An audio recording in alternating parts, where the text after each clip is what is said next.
Hi, everyone. I'm Heather. And I'm Tom, Welcome to the Just Play podcast with Heather and Tom. where we explore the world of video games, digital media, and all kinds of other fun stuff. And that's more than enough. This is the first episode ever. Yes. Yeah. Ka-tut-tut. All right. We have to iron that out. That's pretty good, though. I thought, no, that's a 10. That's S tier. No, you were to say 10 out of 10. That's 10 out of 10, yeah. 10 out of 10 S tier. Yeah. Well, S+. today is very exciting. We are finally doing this, Tom. Yeah, we're starting a new podcast journey. A new talking podcast. about some new things because there's a lot to cover. There's so much. Yeah, I don't even know where to begin, but That's why we need to just get it out. the place to begin is at the beginning. And so today what we want to do is sort of share not only what this podcast live stream is about, but also share what HJP is about, which is something that, you have been spearheading with, help from all kinds of cool people, including me. I'm a cool people. You are cool people. What up, cool people? And actually, like most of the people in the chat right now. And we want to take the time to kind of explain what that even is, because it's pretty different in the world of YouTube content creation, gaming, and all that kind of stuff. And it's actually, like, I think super special and really cool. Yes, and I think, like, HGP has heard me talk about this. It feels like everything's moving fast, and I don't want to not capture it, like not document it, not share it, not talk about the thought process and the intention behind it all. Life moves pretty fast. If you don't take some time to look around, you might miss it. Is this a quote? No, I just made that up. Why are you speaking like you're quoting somebody? What was It's Ferris Bueller. Oh, I know Tin will know. Someone will know that. I think I butchered it a bit, but yeah. All right, what's up, guys? We do have the live stream component, so I want to say hello, and welcome to everyone who is checking in right now. I think that's also one of the cool things about this specific series is that Tom and I are going to do this as a live stream podcast. We're kind of borrowing off the model of our other live stream podcast, which is kind of on hiatus. The Couples Table, we got to 160 something episodes, and I think being able to allow for dialogue and back and forth discussion with the community for all kinds of stuff that we plan to talk about moving forward, not just our enthusiasm and passion for video games. We have some really fun, cool ideas that we want to dive into, but then also just kind of talking about the gaming space, the online space, the digital space is how we connect. So we want to talk about that as well. So yeah. All right. Let me see. Scrolling through the comments. Happy first episode. A lot of people were first here. Many people are first. It's like how both our dogs are the best dogs. Yeah. Exactly. All right. So we're going to start at the beginning. Okay. Right? Yeah, I think that's the place to start. So this is a podcast produced by the HeatherJustPlay podcast network. Yeah, we gotta figure out how to. Well, so if you're watching this live stream, it makes sense because this is streaming on the HeatherJustPlay channel. Yeah, which is Heather's gaming channel that she started several years ago. But if you're listening to the audio version of this, yes, you might also notice that sometimes other podcasts show up. So yes, that are different than this one. Yes, we're going to have multiple series on this podcast. So this is one of them. Charting the Course, which is an interview series with me and Suan, is another series. We're also going to be shortly launching, I haven't decided on the name, so I have either Meet the Crew or All Aboard, which I like both of them, where I am going to interview members of the HJP community. There's just, we just have the coolest, diverse, incredible group of people who have come together in this very unique way. And I feel like being able to showcase more about the person behind the player is something I'm really excited to I'm just excited to do that. So that's what that's going to be. I like that. And then we're also just going to have like community episodes about gaming news, probably Final Fantasy 14 updates, lore discussions, et cetera, et Whatever cetera. tickles our fancy. Yeah. I mean, I think that's kind of the point, is like, we want to, if people have ideas, we just want to make them happen. So yeah. So I think, because you talked about HJP, talked about stuff, I think, this is stuff that's been discussed in some videos, in live streams, in Discord stuff, whatever. I think using this episode as like a repository for I almost messed up the word and used a different word. That's different. Yes. Yes. As a repository of where all of this is sort of like cataloged and archived, at least up to now, I think is really cool. So I think it'd be fun because maybe not everyone actually even knows where HJP came from, what the whole point is. Because right now, so as of last month, HeatherJustPlay is an official, I know, man, 501c3 nonprofit organization recognized by the United States government, which is huge. I know. That's crazy. It's crazy. That's crazy. You built a thing. I built a thing. And I think it's like we built a thing. We all built a thing. We all built a thing, but like you are the captain of the ship. So I think it's really cool. The thing that's like one of my favorite parts about it is how absolutely organic the whole thing was. I know. And I just want to explore that story so other people will know it too. Cool. So, yeah. The origin of HJP. The origin of HJP. Which goes back to what? 3 years ago? Yeah. So, okay. So quickly, the origin is, there's so many things that made it come together. But basically, I discovered this game, critically acclaimed MMORPG. Actually, I can even take it further back, which we've talked about. The origin. We can take it all the way to my birth, the origin. The Big Bang. Okay. Dude, we're gonna be here till next week, yo. I mean, just talking about organic stuff. No, yeah. So, okay. I'm gonna even go back a little further. It was May of 2023. You were wanting to kind of redo and refresh your office. It was sort of feeling a little stale. You were kind of in a little bit of a funk. Stuff, it had all been sort of pieced together over the previous like 5 years or something. And you were like, it's not really working. I want to do something.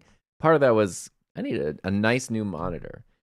So you bought a new computer monitor. I do. You bought a new computer monitor. Like, this is awesome. It's big, streaming, all that kind of stuff. And you're like, this monitor is so nice. And it's like a gaming monitor. I want to play a game on it.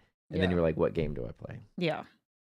Yeah, and I was in a game drought. I was just in search of a really good game. I had heard about the critically acclaimed MMORPG that is Final Fantasy 14 from my brother, and he just like it was like every time we got on the phone, you downloaded it yet, and I just was for many of the same reasons you were. I did not want to play an MMO.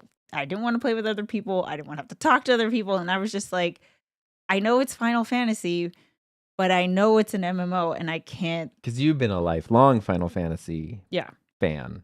Mm-hmm. Yeah. Yeah. I mean, if I knew what it was, obviously I would have done it from the beginning. But I was just like, I don't know. I just didn't want to have to party up with people, and I just wanted to play a game.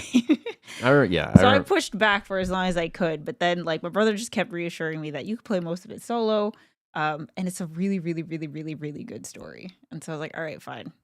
It's free. I'll start with the free. Long story long, fell in love with the game. Probably one of my favorite games ever. Probably one of my favorite like stories ever in any kind of media. Yeah. And it inspired me to start this YouTube channel because I just couldn't stop talking about it. Because I had zero interest in playing this game.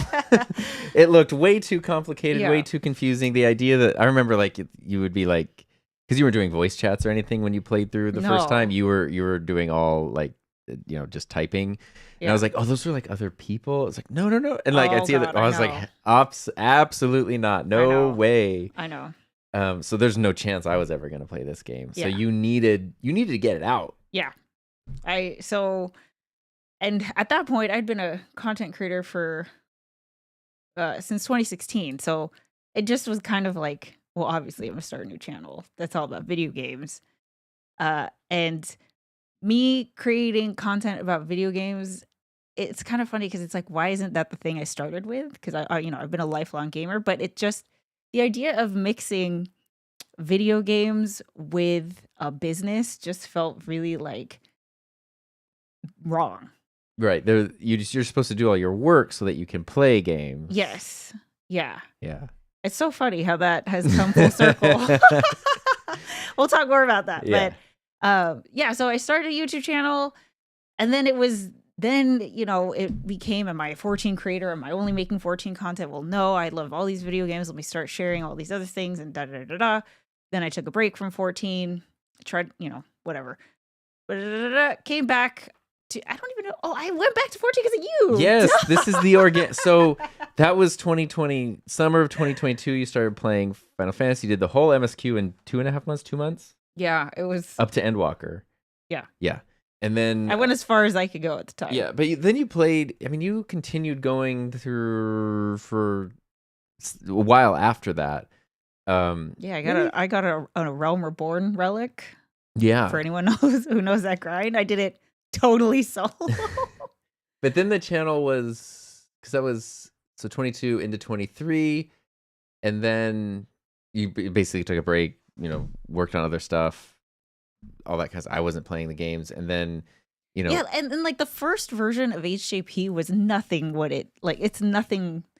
That was just your YouTube channel. There was there was a community. I shouldn't say that because it was kind of crazy. If you ever needed to do anything in game, people would show up. People would show up. Yeah, and there's a lot of people who are in HJP that still, stayed subscribed and are crazy. Are officers and stuff like that. So, but it was much more of a traditional like I'm the content creator making stuff unless there was a video or a stream. Yes. Yeah, I needed to turn the thing on and. Like I needed to make a video or create the platform in order for everybody to connect. Yeah, and then you took a break from that, and then we did talk about this in our most recent MSQ discussion on how you the channel. Which was a whole thing. It started with again your brother.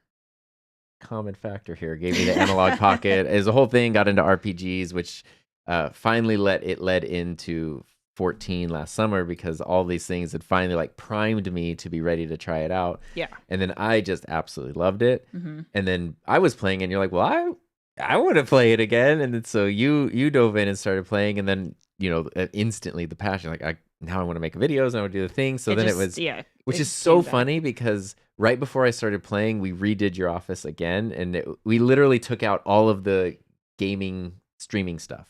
Because you're like, I need to, focus on other stuff. So there's no gaming capture card, no console. My content creator journey was about to go into a completely different direction. So I was like, take out all the gaming stuff. I'm not going back to HeatherJustPlay. It's just not going to happen. Yeah. So we took out the PlayStation. We took out all the capture cards. We just took all that stuff. And then we went to Final Fantasy 14. And then had to put it all back. Then we had to put it all back. Yeah, and that was super cool because you got into it, and there were just people who there were people who were just drawn to what you were making, but there are also people who had just stayed subscribed. Yeah. And had actually been like, I wonder if she'd ever make videos again. And then you were, and then it kind of kicked off this community thing, and a big thing that popped up. This is the organic thing. The part I love the most is the organic part of the story. And organically, people needed to communicate more because it's hard to communicate just through the text there. Obviously, YouTube is very one way when you make a video. There's no live chat like this. There's comments, but that's not the same. So people were like, is there a Discord? Do you have a Discord? Is there a Discord? Now there's a Discord. Yeah. And so huge shout out to Pimpy Shortstocking, the legend, who was literally we can, after a live stream was just like, I'll jump on a call with you. Let's make this. I was so intimidated by Discord because every time I opened it up 5 times in my life. Where are you going? I need to turn down the AC. He's sweating. He's so excited about talking about the origin story. I love context and origin stories. But the fact that he was just I will jump on, it was 9 p.m. He's like, I'll jump on a call right now. I'll help you set up the basics. And I was like, I don't know, it just felt like a sign. Yeah, it was just organic. And I remember you were so shocked. I do remember you telling me, I'm going to get on a phone call right now with this guy, Pimpy. And I was like, we have implicit trust and understanding. I know I trust your judgment, but you do you. Yeah, he's also a Lalafell.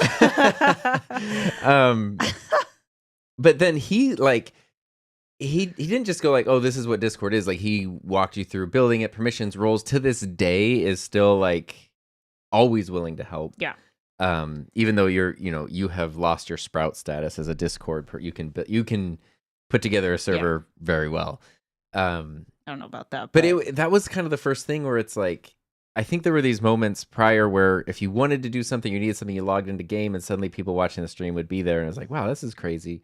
And now here was someone like dedicating their real life free time, a lot of it, to helping you put something together, because Discord, putting that together, would be super tedious. Yeah. And it was kind of like this thing where it's like fun. Someone just wants to do this. I mean, it's kind of fun, but willing to do it with nothing in return other than like, I just want it to exist. I want to help. It was kind of cool. And then there was a Discord, and now people could communicate, and obviously that's where a community could coalesce. Yeah, that changed everything, because that was October, and I should really know the date off the top of my head. I think it was the 15th, October 15th. Of 24. Yeah. And then that, I think it was February, we kicked off Operation Rising Tide. And I had come up with the idea because it was so cool to have the community connect without me having to push the button. Like, I didn't have to be live, I didn't have to make a video, and people could actually like party up, which is not a revolutionary concept, but what I was noticing was just like the things that I felt like went beyond the game. It's like, yeah, this is super fun, but it's also like people are trying things in the game that they had never done before. Like, I don't think we had their Sprout to Ultimate Legend groups at that point, but I think it's because, I think a huge part was like, I'm new, you're new. And so we're Sprout family from the beginning.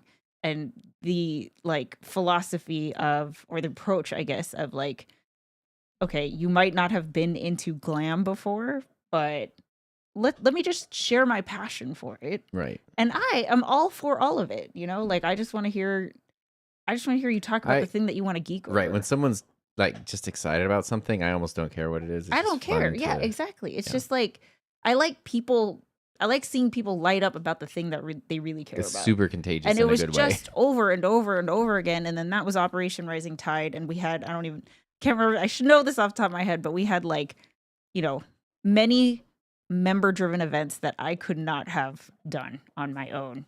And it was just like, oh wow, when you give the platform, or when you give the pathway to the two people to put on their own thing, they'll go. Yeah.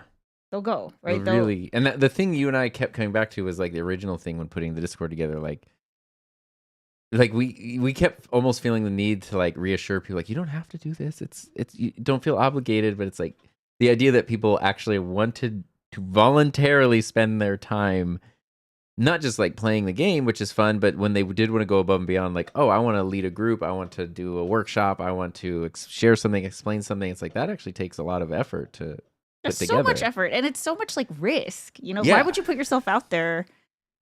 Well, and that was the thing. So many people were putting themselves out there who then told us that they'd never put themselves out there before. It was crazy. Yeah. It was so cool. Like, it was just cool. And I was like, and then, all these things are happening, and I'm over here connecting dots of like, well, what if we were, I don't think I had the thought at the time, but now it's like, well, what if we created a digital community center the same way that there are other community centers in real life where people have these same glimmers of, I've never done this thing, but here's the structure to be able to feel personal growth and leadership. Yeah, you could take a public speaking class, you could join a painting group, you could do learn a new sport, improv, you could do a sport. Like, there's all kinds of things in real life. But I was like, well, the cool thing is that we are digital, which means we have access to everyone on Earth, right? Like, anyone with an internet connection can be a part of this. That, by its very nature, is going to bring in a very cool group of people because it's just diverse. And so you're going to get all these really collaborative, cool ideas, and I think I don't know. I think what I do really well is like follow through and empowerment. Like, if someone pitches an idea, I'm like, hell yeah, let's make it happen. I will bring it to life. And then that is really exciting for everybody else. But it's like, I can't tell you what to do though, right? And I think that there's just so many cool ideas in this group that I don't have to worry about that part. It's just like elevating and empowering. Mm-hmm. Yeah. So I want to then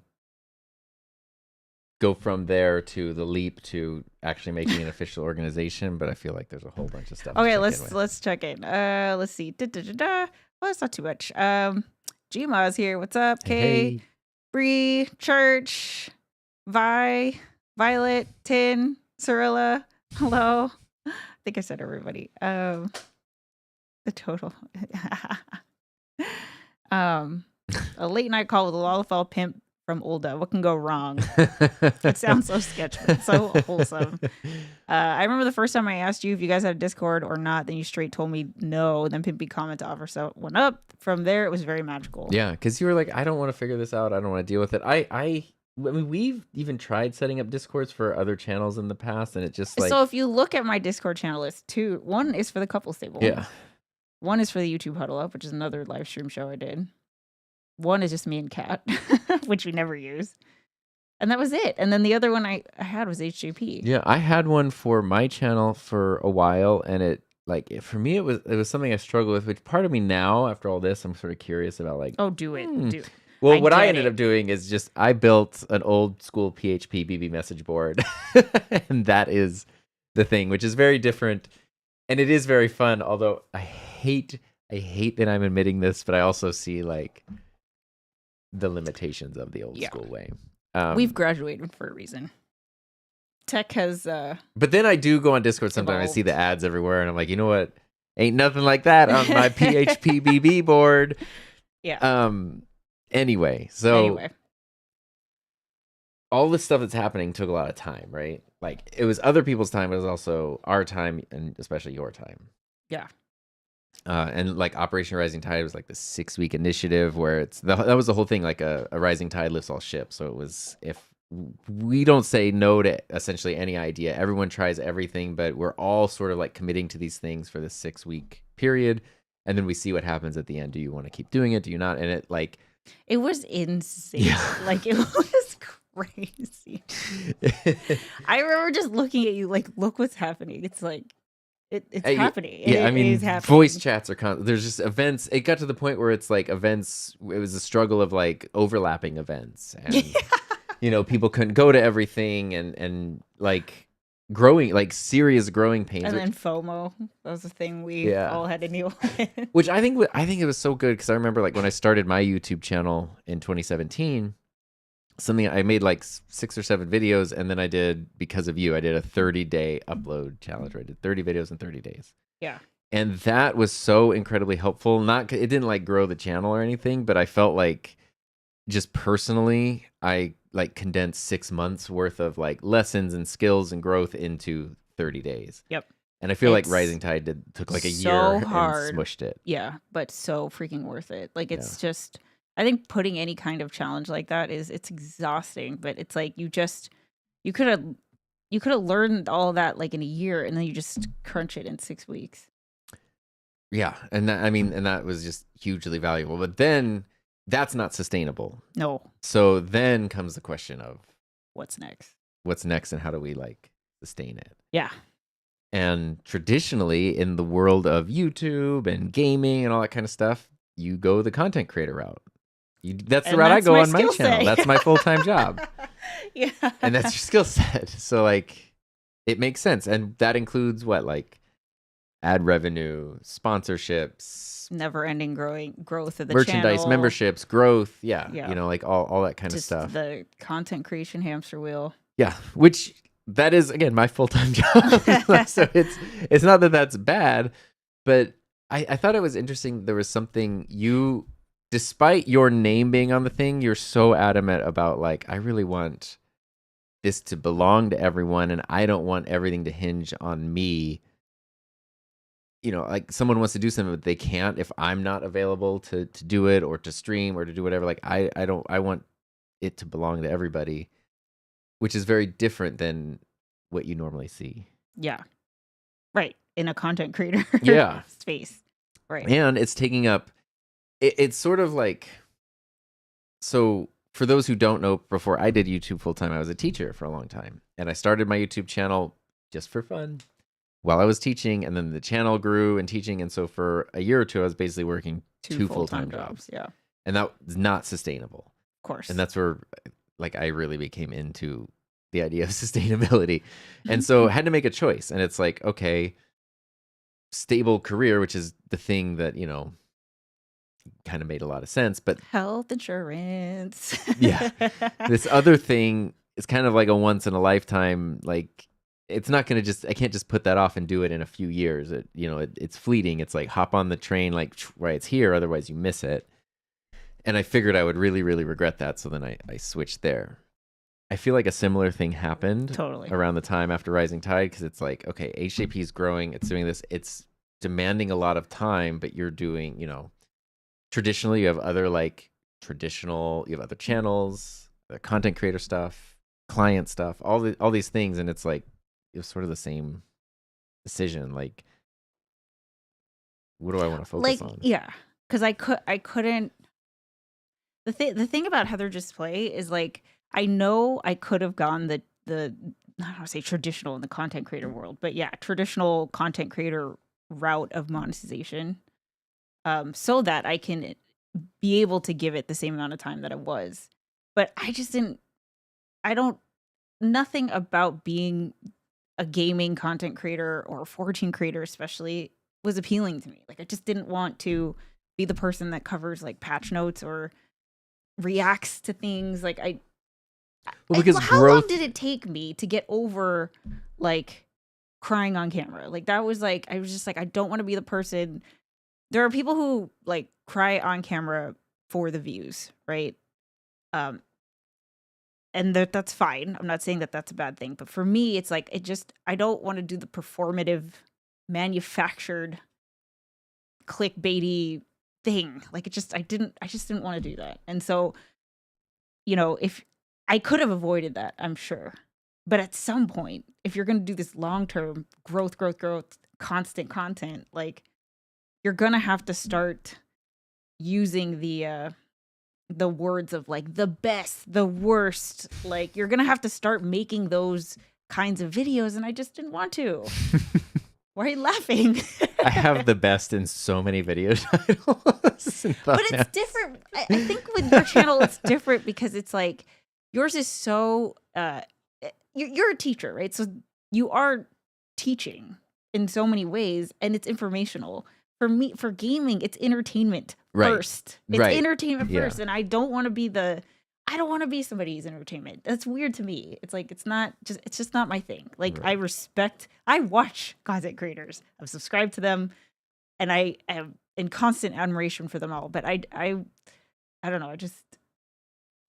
There's a reason why I say HJP and not HeatherJustPlay. Like I don't like being the center of attention. So going back to everything being organic, I think this actually makes a lot of sense because prior to joining the world of content creation, your previous career was a lot of nonprofit stuff, right? Only nonprofit stuff. Yeah. I've only worked in nonprofit. And nonprofit means no money, right? Because no profit. No. So no. No. I mean, what is a nonprofit? Well, a nonprofit is basically like a business strategizes and operates with the intention to make a financial profit. A nonprofit doesn't mean that you do not profit, but you strategize and operate to further the mission statement of the nonprofit. You need money in order to carry out the mission. But if you are with a choice of like, here's option A or option B in terms of like programs we can do.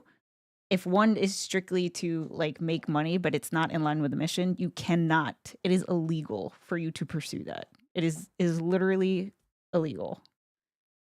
So everything has to be under. Why are you laughing? Everything has to be under the mission. I wasn't laughing. I guess you did this, and I thought of the emoji. The like. Oh, I did a thing, and you smiled. Oh, I didn't realize.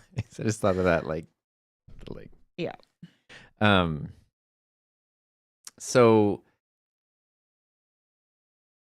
That's not something that's typically done in the content creator world. I have not seen it done in the content creator world. So, like, admittedly, this is a giant experiment, but I think that's kind of what it's a huge appeal to me. Like, everything about HJP, there's so many things about it that excite me, and that's why I still keep going. That's why it's just so easy for me to, like, you know, I don't need a reason to work on it. There's so many.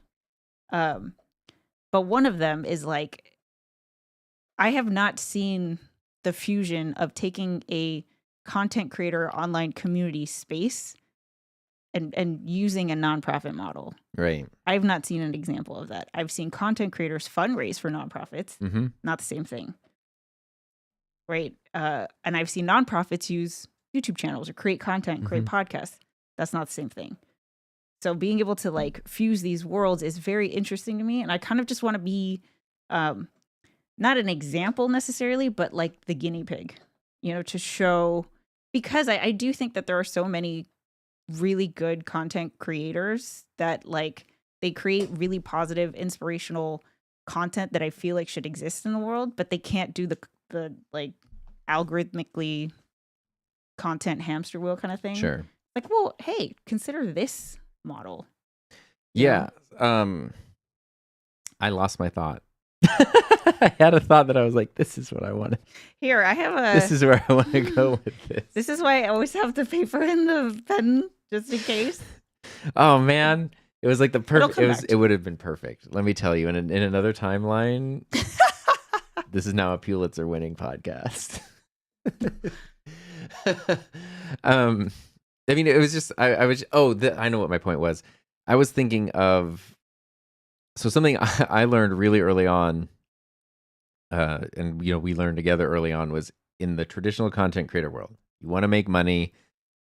The thing that was confusing to me. So the first time I ever did a sponsored video on my YouTube channel, like 6 or 7 years ago, the company I worked with was like, "Oh yeah, what's your EIN? Like, what's your business tax code number? All these things." And I was like, "Here's my PayPal." What do you mean? And they were like, they worked with me, but they're like, look, if you want to do sponsoring, you should probably incorporate as an LLC. And I was like, it was so crazy to me because I was like, I know so many people.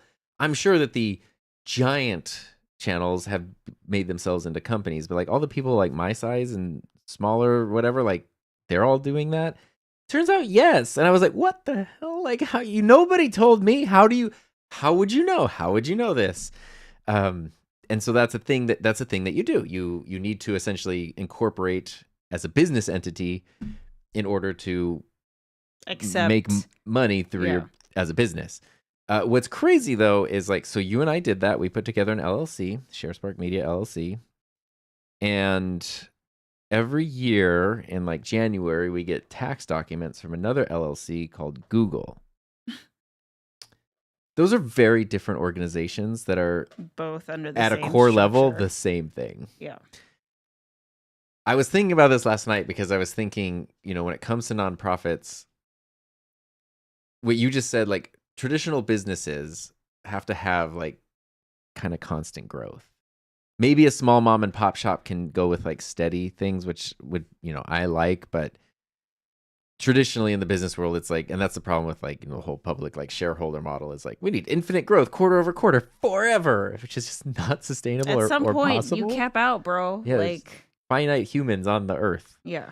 And nonprofit kind of bypasses that because it's all about the mission. It's not about the growth. But obviously there can be very, very large nonprofits and very, very small nonprofits. And they're all called the same thing. Yeah. And so that's why it's like, oh yeah, like whatever. I donate my stuff to Salvation Army, like this huge, long lasting, I think Salvation Army is a nonprofit or something. And it's like, yeah, that's that nationwide organization that's been around for decades, like same designation as this. Yeah. And I think that's where, I think that's also where it's like, people are like, wait, what do you mean? Like there can be confusion because I think people kind of wonder, like, what does that mean for, it's almost like if you've ever watched a content creator and then they announce like they're having a baby or something and you're like, what is this? How is this going to change the thing that I like? And sometimes it changes everything, and sometimes it changes nothing. And I feel On like, the surface, it shouldn't change anything. Like yeah, all it does is like, well, yeah, because basically, we were at the crossroads. I can't do this anymore. Like I could not continue. And so it's like, if we want, the thing is, it's not even. Obviously, I want to do it. I believe in it. But more importantly, I was seeing the impact that HGV was having on the people that are in it. And to me, yeah, like the idea that if I step away, that just goes away, right. it just sucks. Because to maintain that, it was basically a full-time job's worth of time. And then also there are like, even at the basic level, there's expenses and stuff, which like is all just coming out of our LLC. yeah. And so it's like, okay, it's not that we don't want to do that, but like that doesn't work. That is not sustainable, because that is like a path to just bankruptcy. Yeah. Well, that and like a huge reason why I wanted to do the nonprofit is because it puts the mission at the forefront, not me. I'm not trying. Literally, you cannot come at me with the comment of like, look at this sponsored shill or whatever. No, because it's not. I am not making a profit, right? The money goes to the nonprofit. There is a governing board of directors that is in charge of the budget. I can't just like, oh, if we make an extra 10K, I just take that. No, Right, 'cause LLC, that's the thing. we can. Yeah, if you're a content creator, you can have, you can negotiate a sponsorship deal, whatever, and then you just get that. You just get that. The Not nonprofit with a structure nonprofit. does allow for you to get a salary as like Yeah. the executive director, but that all goes through. You The can't board do it by has to yourself. approve it. There I has can't. to be. I can't just like willy nilly change my salary at any Yeah. time. So the It's not- nonprofit it has to be approved by the whole board. So I think what's cool, because you had a whole career with nonprofits. My only experience with nonprofits was like, I guess some of the student programs I worked with. Like we went in, we worked with nonprofits for like marketing things, and then when I was a little kid, my mom worked at a church that had a bookstore that was a nonprofit, which I was always very confused by, because they always called like Jesus a prophet, and then the bookstore was a nonprofit, and I was like, but I thought the church was profit, because there's See, you've always been into words in a very unique way. I was a confused 8-year-old. That's like, I don't know, this bookstore is like not of the church, but like, I don't know. I got to run the cash register, and it was really fun to push the buttons on the cash register. Anyway, actually, when they were setting up the bookstore, we had to go like pick up all the things from like it was really cool. It was like a distributor, like where you get all the stuff to open a store, including the cash register. And then the store wasn't like built yet. There was just the cash register like in our house, like on the table. I got to just like go push the buttons all day. It was so fun. That's cute. Anyway, You were a lifelong gamer. You didn't know it. you didn't know the it yet. mechanical keyboards, because this was like 1994, so it's not the touchscreen cash register of today. I say that because that's my experience with nonprofit, and so seeing this, what really kind of made sense to me was you not wanting to be at the forefront, not wanting to monetize the audience, because you could do that. You could be like, hey, pay No. to be part of this, pay to be in the community, No. join the Patreon, all that kind of stuff. You were very clear, like you didn't want to do that. You do not, never will HJP members have to pay for access to our events, our community. Never.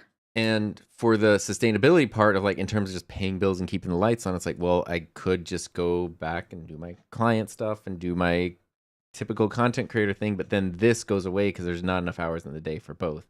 And we all agreed this is way too valuable to let that just disappear for that reason. So nonprofit then means the mission is at the forefront. You're not at the forefront, but you can be the driving force along with the community and the members who benefit from it and are not profited from.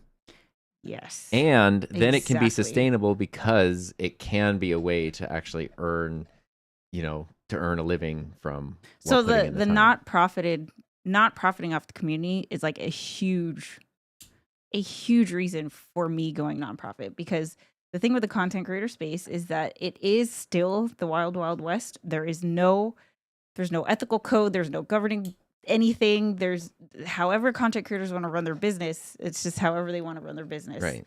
And, we've been doing this a long time. I didn't want to play the game of like, okay, you're going to create an online course. You could sell it at $199 or $200. And well, guess what? Because of human psychology, or what is it? If you have a course that's $250, right? Well, I did this because I have online courses. No, if you have a course that's $200, okay, or you have the same course for $299. $199. Oh, for $299. Yes. $299. $99 more. You will sell more with the $299 because of human psychology. The dot, or not the dot. There is no dot. The 99, like, triggers a thing that makes it feel like you're getting a deal. Yeah. I have 3 online courses that my whole thing is like, I want this to be simple and upfront. I'm not going to say that it's $299. I'm going to say it's $300. Sold none. And I was like, $299. Sold. I was like, okay. And I just don't want to play these games at all. Like, I don't want to do any of that. I don't care about how to make more money. Well, so here's a question, because like, I get those things. Here's a genuine question. I don't know if I've ever actually asked you. No. On my channel, I do have channel memberships. Yeah. Where people can pay to, there's extra content, but the key of it is they're essentially paying to support. That is a thing I started because people asked me to. It felt very weird, but people genuinely were like, we like what you do and we want to support it. And I was like, okay, so then it's a thing I wanted to put together. And I know for a fact people in this community have said the same thing, would be willing to do the same thing. I know you said, I don't want to make this a paid thing, but there are people who are like, we want to support. So why? I know you didn't want to make it a thing where you were profiting on, but why did you also then not want to take the support from people who are willing to offer it? I don't want to have any kind of, I don't want people to feel like they have to earn or contribute through financial means, their cred, their place, anything. Like, I don't want like, oh, so-and-so donated $50. Like, it's going to be inevitable if you get the badge on your YouTube name that like you're special. You want equal. You want everybody. I want equal. I want people to be recognized for their leadership, for being an officer, for going above and beyond, for contributing in like volunteering your time, your talent, all of that. Like, I want to recognize that, but I don't want people who I don't know, when it comes to money, I just don't want that. But if you want to donate, if you want to support, cool. Give me a few weeks. We're about to get our donor box set up, and then you can go through our little, donation portal. Yeah, people could donate to the nonprofit. Yes. And then there's no badge, there's no leaderboard, there's no like tiers. I don't know. Because that's even like, yeah, that because anything that goes, and this would go for like, say like there was a big company that wanted to be a donor. That has to happen, but that's also very different than like a company that's a sponsor on a video, because sponsorship comes out of a marketing budget. A donor, but they're when a donor gives to a nonprofit, they're working to enable the mission, not gain promotion. Yes. Yeah. So like the sponsor isn't going to be in the community. Like they're not, maybe, but like that's not. Fellow kids. Yeah. Like if you think about nonprofits, or here, I'll use the hospital because it was nonprofit day in our leadership program that kind of like made everything click. Connected the dots. Yeah. But so like we visited one of the main hospitals in our area. It is a nonprofit, and they have, the breast cancer center is named after somebody. There's a rehab center. The donor wall. Yeah, there's a donor wall. The names are engraved. I mean, I know everyone here has seen, like, if you go to Disneyland, there's bricks. People have names. You donate $500 for the brick on the thing. That's a very common fundraising thing. But that does not mean, like, somebody could put us in their endowment and they would never be part of the community, but they believe in what we're doing here and they want to enable it and have it keep going. Right. Yes. That is separate from like the members are paying to feel like they need to earn their place. No, that's why I want to Yeah, you can be a donor and a member, but that's separate. There was this is just kind of a cool story, but it sort of shows how this stuff can kind of work. In one of the school districts I used to work at, not the school I work for, but another school, there was a new school opening up. They had a theater program. That was one of their main things. They, built this beautiful theater or whatever. School budgets, especially state budgets, very, very tricky. Funds get allocated, taken away, especially something like an elective like theater, right? That's first to go. Arts are the first to go. freaking go, and that's such a shame. Yeah. No, that's so backwards, but different conversation. Well, so here's the thing is when the school was being built, there was like an aging philanthropist thinking about their legacy nearby, and she donated $1.5 million to the theater program. They had to set it up as a nonprofit. The money had all these specific like earmarks on stipulations where it's for that, can be managed for that. That means, and the way it was set up, this is where I don't know enough about like finances, but it's not even like, well, okay, $1.5 million a program takes this much to run every year. That'll run us for this many years. But because it can be put into accounts that generate interest and stuff, it's essentially self-sustaining for the foreseeable future. So usually with endowments, you can't pull out of the principal. I guess You can only take from the like the interest. Yeah. Right. So that's an endowment, and that means they could use that to pay teacher salary, which also means they could hire enough staff, which also means they could have small class sizes, which also means that school opened now, I think 12 years ago. Now it has a hugely successful theater program.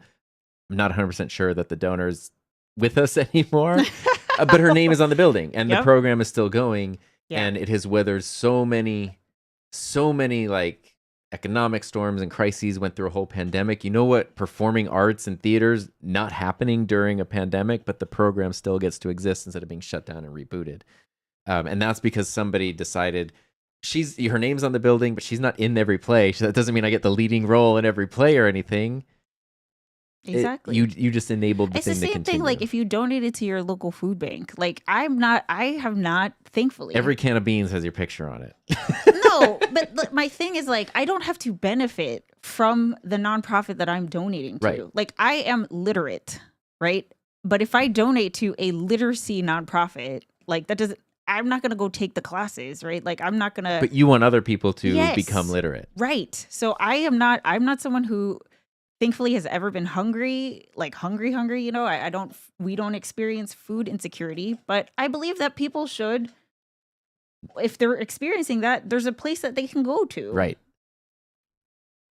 I'm never going to be a beneficiary of directly, right? I'm never going to directly be a beneficiary of the food bank. Indirectly, though, yeah, you could draw the lines to, hey, maybe someone's life gets turned around because they're able to have their basic needs met. Yeah, people in your community are they more contribute stable to the community that you're in. Exactly. Yeah. So here it's like in HJP, I can't even, the list of benefits that I see every single day in terms of the impact that people make or have is incredible. And then all of you guys take this, right? You take it with you and it trickles out into the world. Now, I can make the argument of like the food bank is at least impacting my local community, but like who cares? It's the world, right? Like I feel like HJP is a net positive impact on the world, and that's why I want to make it a permanent thing.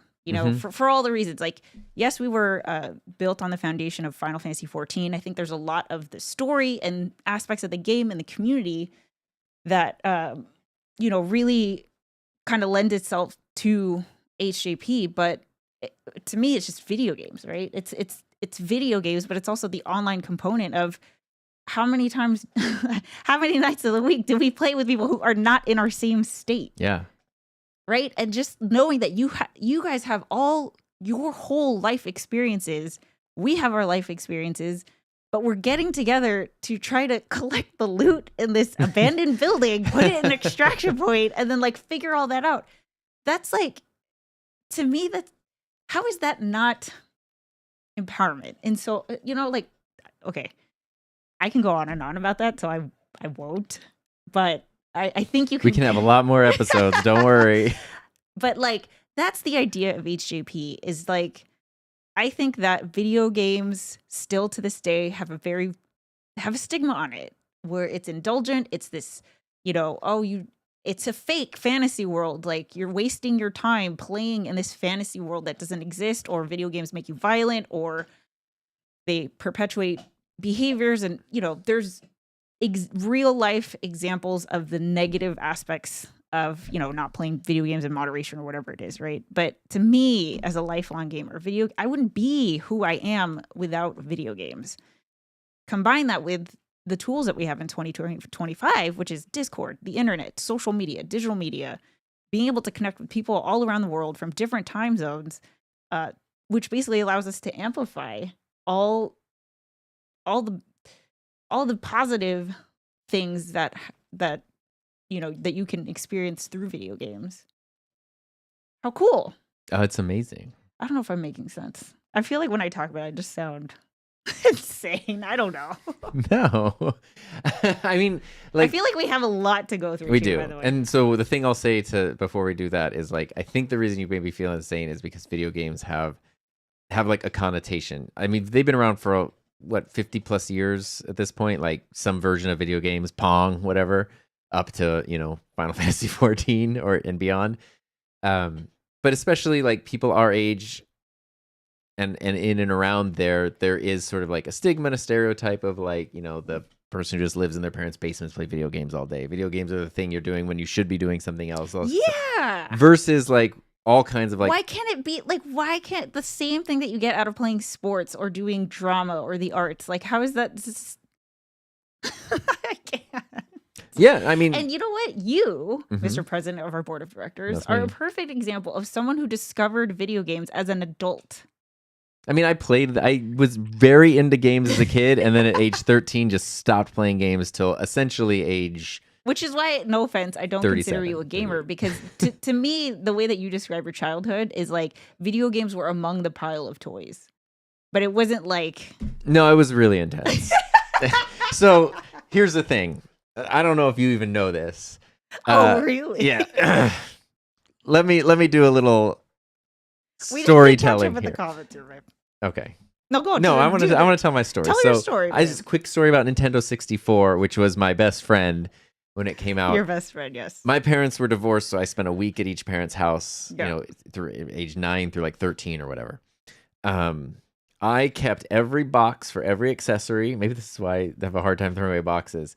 And every week when it was time to go to the other parent's house, I would box up my Nintendo, box up the controllers, box up the games, put it into bags, take it over, set it up at the other house. That's my like survival thing for the week. Box it all up, do that. And I did that for years. In the original box, finally someone got me like little like carry case for the travel bag for the Nintendo 64. But that was like, it wasn't like of the things, it was the thing. And I very much regret selling that system. Oh. For sentimental value. I mean, like I think we have 2 64s in the closet. Okay, we're gonna catch up with the comments. Okay. Let's see. Cirilla had a question. As a nonprofit around gaming, what contributions and services are provided for their communities? This was a thing that, like, I thought this was such a good question. How would you answer? I guess I have my thoughts, but how would you answer? As a nonprofit around, what contributions are provided for their communities? Like other gaming nonprofits or us? What would you say, us? What contributions and services are provided? Like, what? I don't understand the question. Well, I mean, what services are we providing as a nonprofit? So the reason I like this question is I think this is something that's popped up a lot in the community since you were announcing the nonprofit. And I know we're talking about it, it's this big deal, but it is like kind of a behind the scenes thing. I like to talk about it because I'm passionate about it, but it really is. It's also like it's your full time. Like a doctor's going to talk about being a doctor. Like your mom is a ICU nurse. She tends to talk about nursing when we see her because that's what she does with most of her time. It makes sense that you would talk about the nonprofit because that's what you do and that's what you're passionate about. Right. But I think the thing that we try to emphasize is for like there are people in the community who want to be a part of the behind the scenes. They want to be on the board. They want to be officers. They want to lead events and that kind of stuff. And that kind of gets into the inner workings. the majority of people don't even need to know about it. Yeah, just party up, go to our Blue Mage event, join Yeah. us for Ultimate And Legend the group. benefit in that case, at the most foundational level, if you look at the mission statement of the community, the benefit is that it gets to continue existing because there's time and resources to continue supporting it. Well, that and everything about HJP is intentionally designed, right? Like it's set up the way that it is set up for a reason so that when the person who just wants to like, go to the food bank, get the food and leave, like you come to HJP, you join the Discord server, you join an event and you never have to go beyond that. You are still going to experience a positive, diverse community where you can lead something if you want, or you can, if you want to try something new, there are, respectful people who will help you do that. Like that we've built that culture over time. So even though it doesn't feel like we are doing services or whatever, like it doesn't feel like that because it's the fact that it built in. Yeah. Like you don't have to try. It's set up that way. Exactly. Yeah. Okay. Let's see. I want to leave your word. Faith. Some questions. Is this nonprofit solely restricted to 14? What happens if the game goes under? This is such a good question, Faith. Will there be a focus on other games? Don't you need a sub for 14 to be a part of this at least? Perfect question. Faith, I hope you're still here. I'm happy to answer this question. So, obviously the channel started with Final Fantasy 14. So that, it's kind of like a separate story. That 14 was just kind of a huge part of our origin. It will remain a main game that we play. It lends itself to just so much of what the mission statement gears just naturally. But here's how I would explain it. So I've been using Digital Community Center. I actually thought about this earlier. I haven't even told you. Ooh. But imagine HJP as a huge field of grass. Okay? A huge field of grass that's like properly maintained. We've got lights. We've got like the lines on the grass or whatever. People come and keep it nice and clean and, whatever. You could play football, soccer, baseball, softball, whatever other activities that you play out on a field. And through sports, you experience sportsmanship, building character, physical fitness, mental health benefits, et cetera, et cetera. And it all takes place on the field, right? And the field's purpose is to, to enable sports or whatever, and for everyone to feel the benefits of that. That's kind of HJP. And 14 is just like one of the main sports that we play on this field. Does that analogy make sense? I think that's a great analogy. Yeah. Yeah. So it's not required, right? And like we actually, coincidentally, actually shout out to Siri because you kind of kicked this off. But I always wanted to play other games on it. HeatherJustPlay. I was so afraid of being trapped into 14 because I know what happens. What's the thing that happens in the content creation world? You get I've seen this, right? pushed into a niche or typecast or whatever. But I just didn't have I didn't did an Octopath Traveler review. It's a solo game. And so if you didn't play it, you can't participate in that discussion. If you did play it, you say your comment and then you leave. There's no back and forth. Right. Like, let's talk about Octopath Traveler forever and ever, right? Like, it just stops. So I couldn't find the other game that lended itself to something like 14. Come Repo. Enter Repo. Repo enters the chat. And that, for the past couple months, we have played these other co-op games that are relatively inexpensive, and I'm hoping that HJP can eventually buy the codes for people to play these sports, right? To basically like Final Fantasy 14 subscriptions, game codes on Steam, all of that. If you think about like the hockey nonprofit, right? If you go through the nonprofit, they provide you the hockey gear for free. Helmets. This is a local organization that exists in our community. Yeah. Chest protector.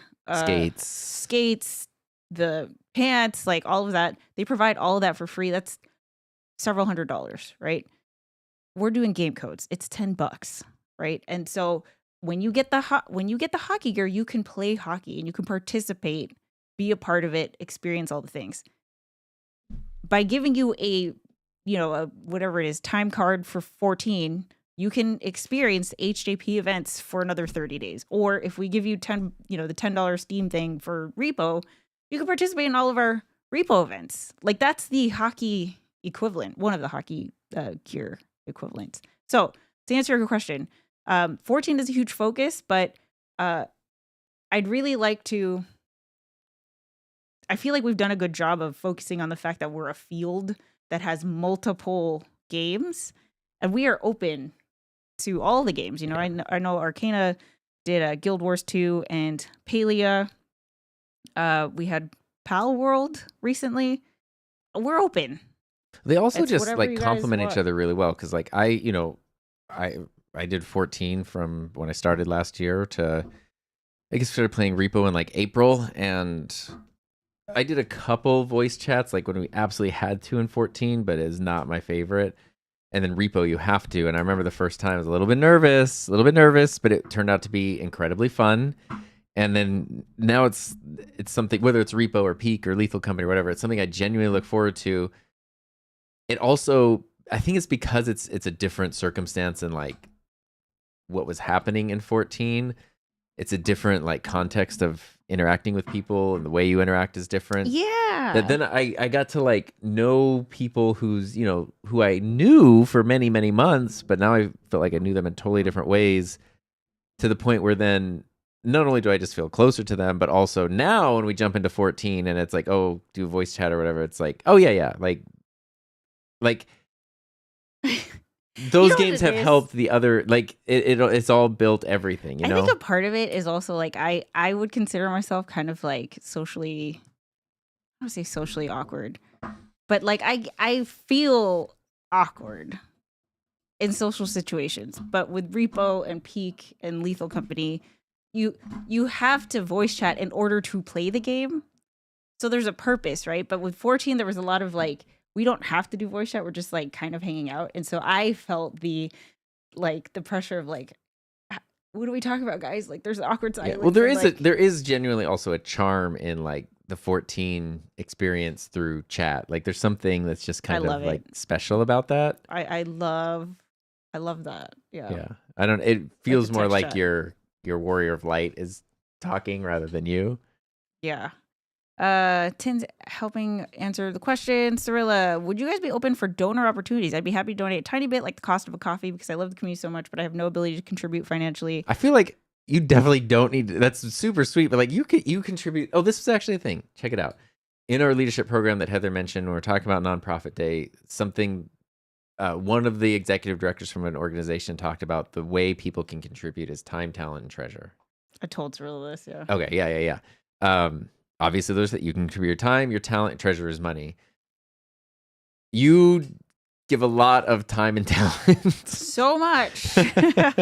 So, like, if you want to put a financial dollar amount on how much you have contributed through time and talent, it's a huge amount. Let's just put it that way. So don't worry. You don't see. This is the thing that I don't want people to feel like they have to contribute, because trust me, there are companies, there are people who have the means, the treasure, and I firmly believe would want to help enable what we are doing here at HJP, who would not feel it at all. Like they, to them, it's not something that they have to like do a budget for, because it's already budgeted out. So I don't know if that makes sense. Let's see. Baked beans. Yay, Faith. I hope you join us. This is a great thing. It reminds me of the Child's Play organization run by the founders of PAX. Oh my gosh, I still get. See, and what's cool about that too, though, is like, for whatever reason, HJP ended up being like an adult-oriented community. Not in terms of like adult, like R-rated adult, but like, I don't know what our youngest member is. 20 all the way up to 73, 74. So everyone is, that I know of. Everyone is in adulthood, and I think the vast majority are in 30s, 40s, that kind of range. So that's kind of unusual in the world of online video game communities, which tend to skew young, and that's pretty cool. So like super cool. Yeah, because there are organizations for, and that's the thing. Even with the hockey thing you mentioned, there are so many like hockey learn to play organizations for kids where kids can get their gear, kids can get their ice time, kids can do that. There's no shortage. Oh my God. Like, I'm like bitter at the kids at this point. If you're an adult and you want to learn to do this, it's like, well, I hope you're ready to just sacrifice several paychecks. Yeah. Whatever. Like, why does like, I can't tell you how many, okay, this is a separate episode. I can't tell you how many times throughout my adult life, I've turned 40 recently. So like 20 to 40, past 20 years, I was like, why does everything cool about college where you get to discover all these things, learn all these things? It's a hub for learning and engaging and having really productive discussions. Why does that immediately stop when you graduate? Right. Or maybe you don't even have access to it because you didn't go to college, right? And I just love the idea of like, well, let's build the social aspect of that and make that officially a thing for adults. Yes. And there's no prerequisite to join. You do not have to be of a demographic that is underserved or whatever it is. Like, again, we are a super diverse community, which is so cool. But that's not there doesn't have to be something wrong with you in order to join HJP. Let's see. Cat Dragon Lair. That's why I'm so excited about this community. I love the idea of having an online rec center. Yeah. So Violet used rec center earlier. She is in the middle of putting together another Sprout to Ultimate Legend group with a different approach. Okay. And her thing was, because you need 8 people to do the raid. Scheduling is super hard. So she's going to do it like a drop-in. So like if anyone who's interested, say there's like 15 people on the list. And then like when the upcoming session is about to happen, you just, whoever, first come, first serve right. for the slots. Just like a pickup game or something. Yes. Nice. Isn't that cool? That is cool. I love that. I'm so stupid happy about the support for the Fight Club drop-in rating group. I'm so happy to help out and love how welcome to just straight up embrace I've been in this community. That's Yay! Awesome. In our Exeter, we used to his face as a basketball on the court. You want us to touch grass. HJP is the YMCA, but 14 Repo, D&D are the sports. Yes. Yeah. I mean, Furthers as well. I'm not the only one that. Yes, I'm in the process of getting our donor portal set up. Hopefully August we can get that up and running. I gotta talk to our treasurer. Okay. Anyway, time, talent. Was that everything treasurer. that we want to talk about? I think that covers kind of a lot. I had a lot of other stuff on here, but I feel like we can go. I mean, we could dive in. Let me see. Oh yeah, for adults, personal growth. Yeah. I don't know how to like do a segue, so I'm gonna let you do it, or we could just end. I mean, I think we've touched on a lot of that stuff already, but I think something that was cool to me, just like to share my like experience with it. There's another thing that was like architect. I think to go back all the way to the beginning, the organic nature of it. That's kind of what it was. Like a thing grew organically for all these like quantum surprises, like these totally serendipitous circumstances. That's what it is. So much of HJP has been serendipitous. It's insane. And then and even the people involved, and when people, especially when it's like, oh, here's my talent that I can give, and it's like, you can do that if it's perfectly with this and this thing we have, and it's insane. You just never know how like one idea can really help shape the future of it. It's so freaking cool. I love it. Sorry, keep cutting you off. Go ahead. No. I mean, and that's kind of where we're at right now, and that's why it's like I wanted to sort of use this episode as a chance to like try to catalog all of that as concisely as possible. I know it took 70 minutes, but like at least it's all kind of there because it is sort of different, and I want it to be there. But obviously, that's not like there's more to come that we don't even necessarily know where it goes, and that's really cool. Like. Yeah, I think like one of the things that I have been thinking about lately. Okay, so 2 things. Let me write this down so I don't forget. Okay, the first thing is I cannot read that. It says podcast. Well, I thought it said parrot. Podcast. One thing is that because video games have such a stigma on them, I really want to showcase the benefit. Like, I really want to showcase. Yeah. I mean, look at Kay. Guys, Kay, I don't know if you're still here. I'm just going to talk about you for a second. Kay has told everybody this is something that he told HJP, has not had the opportunity to lead something before, and he led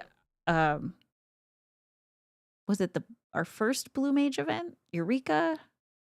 Whatever. He led like one of the first events in HJP. Mm-hmm. And it was like such a cool experience to see somebody leading something for the first time. But like, I was like, look, I have never done this thing in the game before. Look at all these other people who have not done this thing in the game before, which is why we are here. And then you have this person who has not led anything before now leading something. That's kind of incredible. Can we replicate that? Offer that to, other people? And then, right? So that's happening in HJP. Meanwhile, in the outside world, oh, you're just playing games. Right. Well, I mean, that's the thing. It kills me. Yeah. Well, that is definitely a whole right, and that multiple I feel like that is the battle that I am very excited to fight. That's the raid series we're gonna be going on. That is look, I am so I just want to show like you don't have to play video games, okay? But please, like, just look at what's happening here. It is fun. Yes, it is a way to escape. It is a way to pass the time. But like, well, it's even something. It can go so far. You and I were talking about that earlier today because we were talking. You had talked to one of our friends who works at a university or has worked at a university and was talking about like essentially literacy and critical thinking being at the all-time low point, especially with like ChatGPT and all this kind of stuff. And then it's like, yeah, but it's not that the students aren't capable, because even, at the younger levels, even like high school, middle school, whatever, not only can kids understand pretty complex games, but like you want to figure out like how to install mods, how to beat a thing, how to get a console to do something, how to get a computer to do something. Problem solving. The insane amount of problem solving, critical thinking, figuring out. There's negative stuff that can happen, as with anything in life. And it's like, for some reason, video games get the short end of the stick where it's like... It just immediately like makes everything not valid. Yeah. It's like, oh, but that's all through video games. It's, why? So I guess like part of the mission is also like, sharing. I don't know, just trying to shed awareness. It's almost like advocating for the value of video games. There you go. It is. Yeah. There you go. There you go. It is. Oh yeah. There you go. It is. And then the other thing is,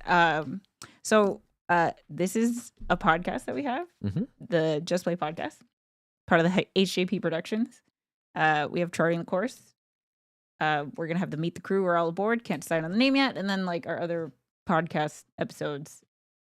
One of the things I think is really cool, this kind of like, the nature of HJP is we have such a cool group of people. I really want to get to know more about the people behind, or the person behind the player for like everyone HJP, whoever's willing to share, right? Like we could totally still call you by Adam 8-Bit or Oliver Bentley or whatever, but you can still talk about like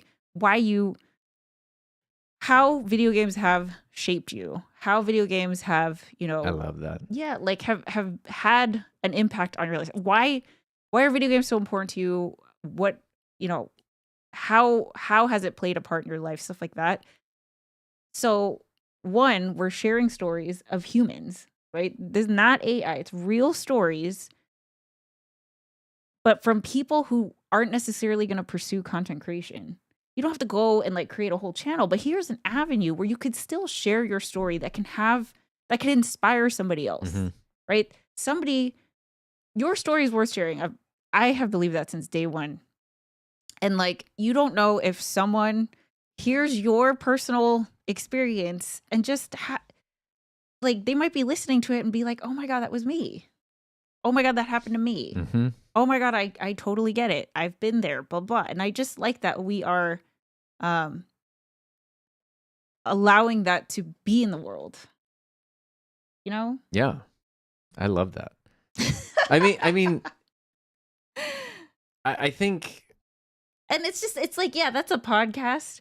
We've got blogs, we've got Instagram, we've got all the avenues. But I just think like having the outlet for, like, if we're going to be advocating for the benefits of video games, then yeah, I want to show how Right, like show what we're you have a talking very different experience. I have a very different experience. Everyone here has a very different experience. Yeah. Mhm. What were you going to say? Cut you off. I was going to say that when I started playing Final Fantasy, the story is great, and something I really love about I love like the lessons you can learn from the characters. Obviously, like the Warrior Light's main one, the other characters too. There's like so many themes of like resiliency and kindness and all the stuff, like get knocked down, get up again. They're never gonna keep you down.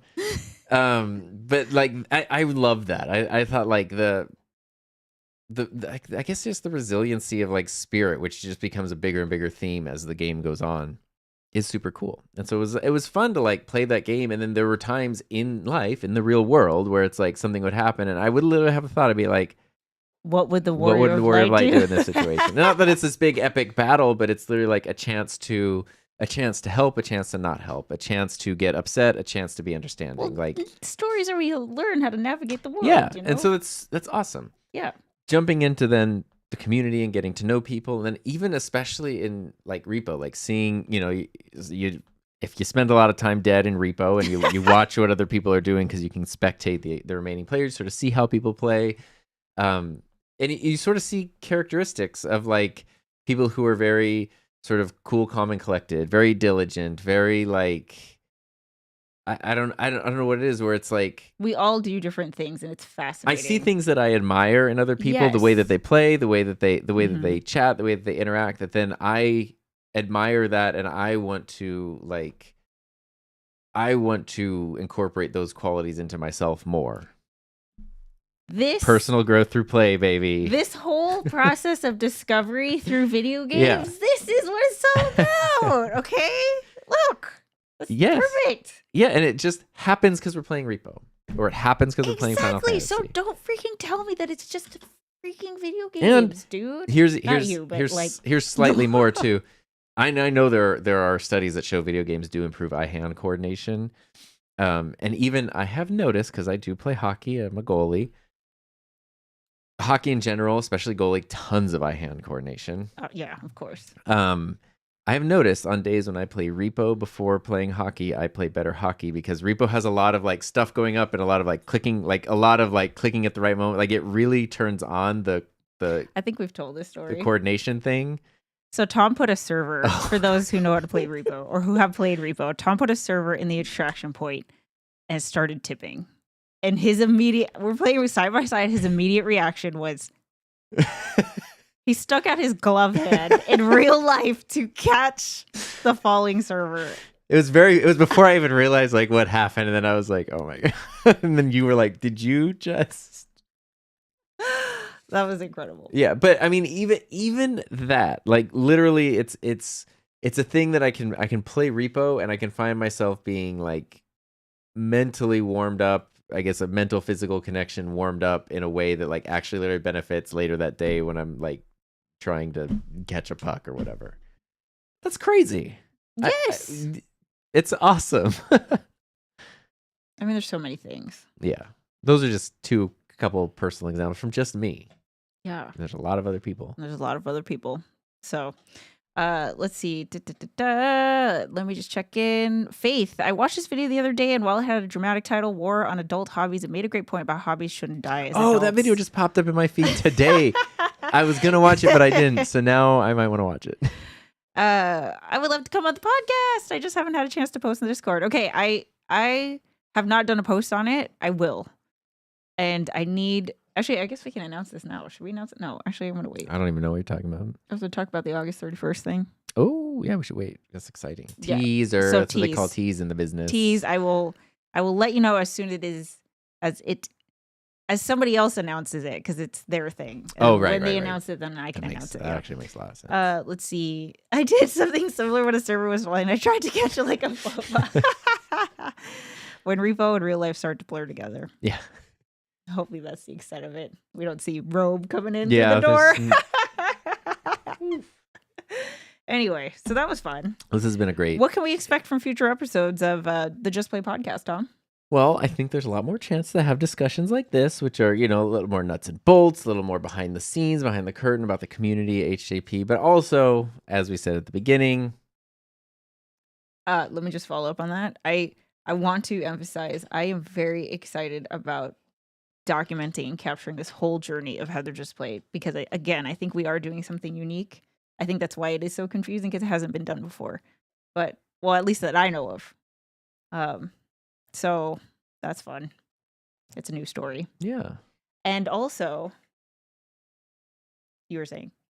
And also digital media, which is just, that kind of brings in like the content creator sphere and also just other fun stuff. So we do kind of like games. If we want to do an episode on repo lore, if we want to do an episode on, a game, when we do console, an episode on repo lore. When we do, yeah. If we want to just talk about, sometimes you get those really fun discussions about like, what were your favorite games growing up? Like, let's talk about, favorite games from the 90s. Or favorite, maybe not everyone's grew up in the 90s, but favorite games, from your childhood or your intro to gaming, like all that kind of stuff would just be really fun to explore, everything connected to the world of HJP. Yeah, and I feel like one of the cool things, or one of the I don't know, the things that HJP is foundational to HJP is just like the kindness and respect, right? Because I feel like when you put an opinion out there in the world right now, you immediately get a reply of like, it's like putting an opinion is like, you're attaching this thing to your identity, and then now it's like a thread, and then now you guys are just going back and forth. I literally had to I left a comment on a Grinding Gears video yesterday, and some guy was just and I was like, okay, delete. I'm tired, bro. Yeah. And like, I want to be able to have a space where we can have a productive discussion with very different opinions, but we still have that respect, right? Yeah. We well, still also have, like the concept of personal growth means that sometimes your opinions and your beliefs evolve. Yeah. So you can say you hated something, and then all of a sudden it's like, oh, well, I got new information. Yeah. You can feel a way. You can be exposed to a person or a group and then feel a different way. Yeah. Yeah. And so I say that because I think part of the appeal of this is that it is live, right? So we are going to have that. We're going to have the comment section. I like the back and forth. I like the dialogue. Same. So that when we're talking about something, we could share how we experienced it, but then you guys could also chime in. Yeah, I love that. So, all right. So there you go. Yeah. Well, is it time to clear the table? No, I had like I was like, oh, well, if you don't know what to do, then, just play. Faith and everybody else who is new here, please, if you want to join our Discord server, did I leave I might have deleted. You can go to HeatherJustPlay.com or HeatherJustPlay.org, and there is a link to join our Discord server right there at the top. And HJP is open to anybody. So if you're looking for a positive community of adults that are super chill and are gamers, please join us. We have events going on all the time. We encourage our members to create their own events as well. So if there's something that you want to nerd out about, I need to set up my, I don't know, like Hildy's Heroes, Manderville Monday, whatever it is. Oh, I see where you're going. I need the Hildebrand Band. I don't know. Oh, I like that one. Something. I want to do a whole series of Hildebrand Quest events. Well, thanks for tuning into our first episode. Yay! And whenever we get around to our Best second episode so far. We'll schedule it and let you guys know. Yeah. All right. Well, with that being said, hope you have a safe, happy, healthy, fun rest of your day. We'll see you next time. See ya. Bye.